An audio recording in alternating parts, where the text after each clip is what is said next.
Hey, Deep Divers, welcome back to the show. Yes.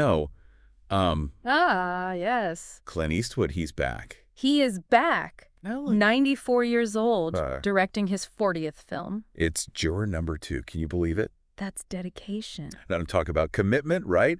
And the critics are calling it a throwback thriller. Oh, very interesting. So naturally, we had to dive into it. Of course we did. And don't forget, before we get into it, hit that like button, subscribe, and leave us a comment below.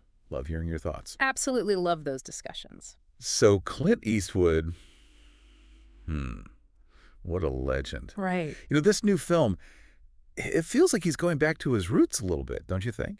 Yeah, it's interesting how he's revisiting these classic themes of justice and morality, especially when you think about his iconic roles like Dirty Harry. Totally. But this time, it seems like he's taking a more nuanced approach, Yeah? exploring the gray areas instead of like clear-cut good versus evil. I like that. Yeah. All right, so let's set the stage for our listeners who haven't heard about this yet. Okay. Juror No. 2. We've got Justin Kemp, played by Nicholas Hoult. Great actor. He's just an average guy, gets called for jury duty. Happens to the best of us. Murder trial. Pretty routine so far, right? Yeah, that sounds familiar. But here's where it gets crazy. He realizes that he might have accidentally killed the victim. Oh, wow. Talk about a twist. That's a good hook. I know, right? The critic called this an only-in-the-movies setup. Yeah. And I have to agree, it's so clever. Yeah. It immediately puts Justin in this impossible situation. Oh, my gosh. This moral dilemma: does he confess and risk going to prison, or stay silent and let an innocent man take the fall? Oh, what would you do? I don't know. So much pressure. I can't even imagine. Oh, we haven't even met the other characters yet. Oh, right, the rest of the cast? We've got James Scythe. He's the man on trial, Okay, played by Gabriel Basso. all right. And then there's the prosecutor, Faith Killebrew, played by Toni Collette. Oh, Toni Collette, fantastic. Amazing. And she is ambitious. She's got an election coming up. Yeah. Oh, so this is a big case for her. Huge. Yeah. This case could make or break her career.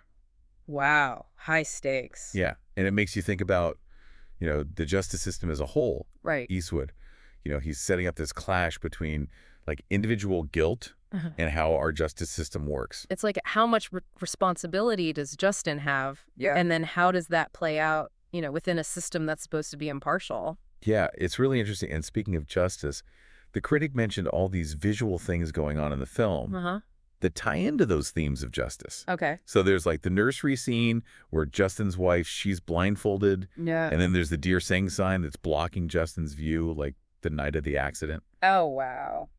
And even Lady Justice herself, right, Yeah. with the blindfold and the scales. It's all about what we see and what we choose to see. Right. Wow. It's like Eastwood is putting a big spotlight on how our perception shapes our understanding of justice. It makes you think, right? Oh, totally. How often do our own, perceptions like kind of color the way we see a situation, even when those perceptions are maybe flawed or incomplete?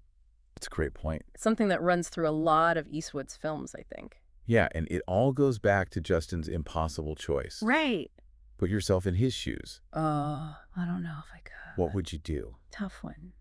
It's not just about the legal consequences. Right. It's about your conscience, Your moral. your values. Exactly. It raises all these questions about personal responsibility Right. and the limits of what we're willing to do to protect ourselves. Even if it means, compromising our values. Exactly, and to make things even more intense. What? Justin, he starts trying to manipulate the jury Oh. without revealing his secret. Bold move. And then another juror, Harold, played by J.K. Simmons. Oh, he's great. Love him. He gets suspicious. Ooh.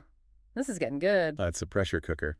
So you've got Harold, who's suspicious. Yeah. And he represents like kind of that gut instinct, that skepticism of appearances. Yeah. And it suggests that even within, a system that's supposed to be objective, Right. human perception, Yeah. intuition, It still plays a role. a crucial role. This is shaping up to be classic Eastwood. Yeah. Suspense, moral ambiguity. Those moments that make you question everything. And the critics said it had classic mainstream Hollywood pleasures. Interesting. Which is a funny thing to say Yeah. when you think about how much movies have changed. All the superhero movies and the CGI. Yeah, it's like a throwback to a different era of filmmaking. I think you're right. It's interesting the critic sees that as a positive thing. I think so too. Maybe there's a growing desire, among audiences for a return to, the core elements of storytelling. Solid characters. Yeah. Compelling dilemmas. Right. Thought-provoking themes that you think about, after the movie's over. Exactly. And you can't forget the power of a great performance. Oh, of course. The critic raved about Nicholas Hoult. He's so good. He really captures Justin's inner turmoil. Yeah. And Eastwood, he's a master. At what? At letting those performances shine through his directing. Yeah. Which is interesting because his style is so understated. What does that mean exactly? It means he doesn't do anything flashy. Right. He lets the story and the actor's emotions take center stage. I see. Creates a sense of realism. Authenticity. Yeah, it pulls you into the character's world. Makes you confront those uncomfortable truths right alongside them. Exactly. It's not about all the spectacle. Right. It's about the human drama. Interesting. So after all this moral wrestling, does Eastwood, resolve this dilemma? What happens? Well, I don't want to spoil the ending, but the critic mentioned that Eastwood leaves us with more questions than answers. Oh, really? It's not a simple good versus evil situation. I see. Which is interesting because that ambiguity, it's really a hallmark of Eastwood's work. It is. He wants the audience to think about the situation, grapple with it, and draw their own conclusions. I like that. It's why we love these post-movie discussions. Me too. He's challenging our assumptions about justice and morality and leaving us with something to think about long after the movie ends. I like that a lot. So tell me, does Juror No. 2 sound like something you'd want to see? Definitely. It comes out November 1st. You have plenty of time to decide. But before you go buy your tickets, hold on. Let's dive a little deeper. Yeah, it sounds like a gripping thriller. I know there's a lot to unpack here. For sure. I'm really intrigued by those visual motifs you mentioned. Yeah. With the blindfolds and the obscured vision. Yeah.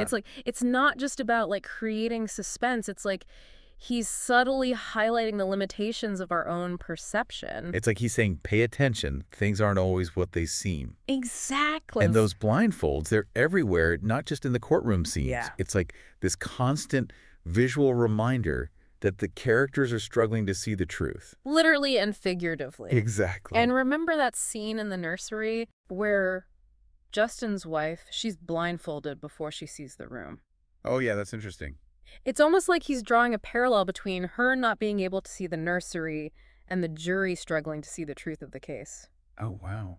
It's all about perspective. And even that Dear Zing sign, yeah, which seems like a random detail, actually plays a big role.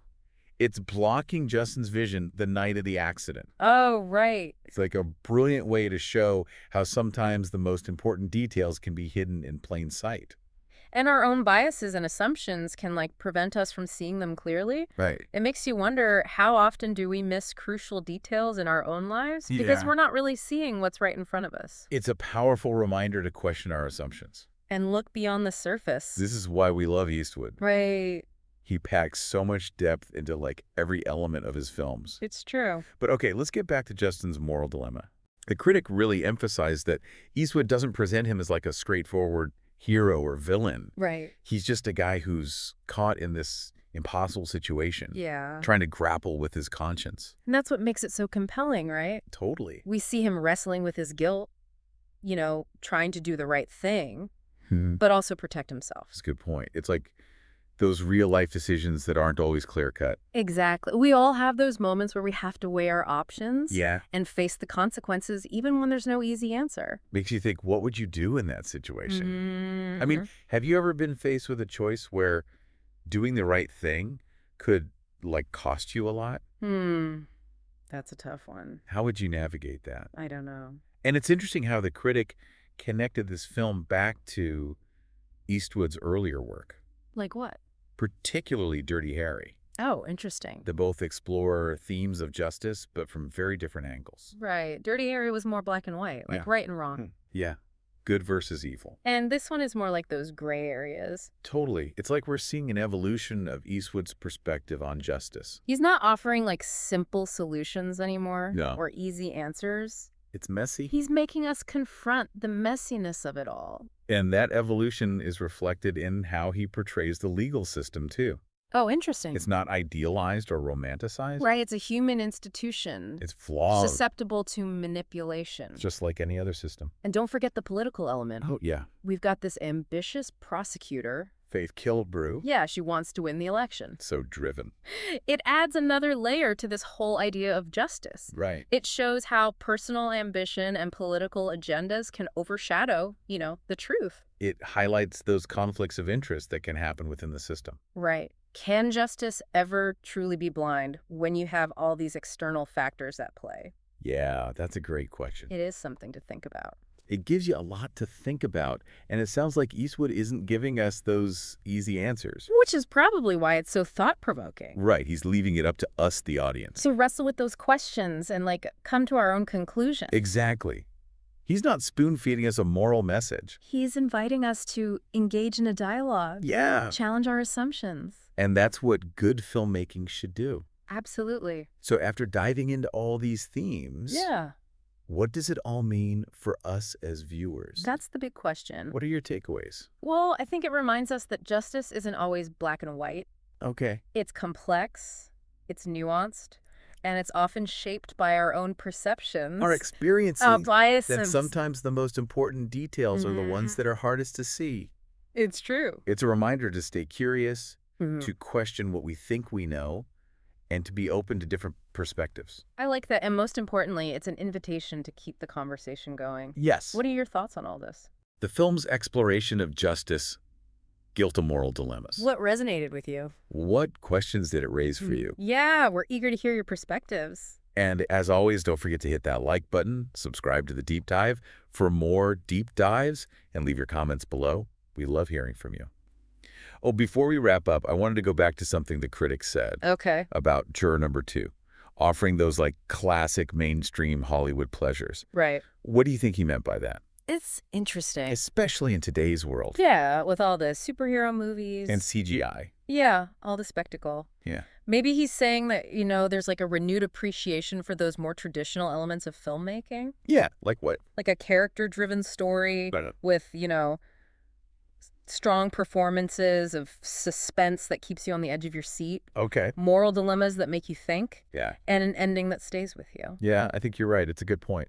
Sometimes those most satisfying movie experiences come from those well-crafted stories. That really explore human nature. Instead of all the explosions and special effects.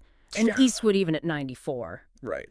He gets it. He understands that power of storytelling. He's not afraid to challenge the audience. Right. Present them with those tough questions. Yeah. Morally ambiguous situations. And that's what makes his films so captivating. And thought-provoking. Even decades later. Yeah.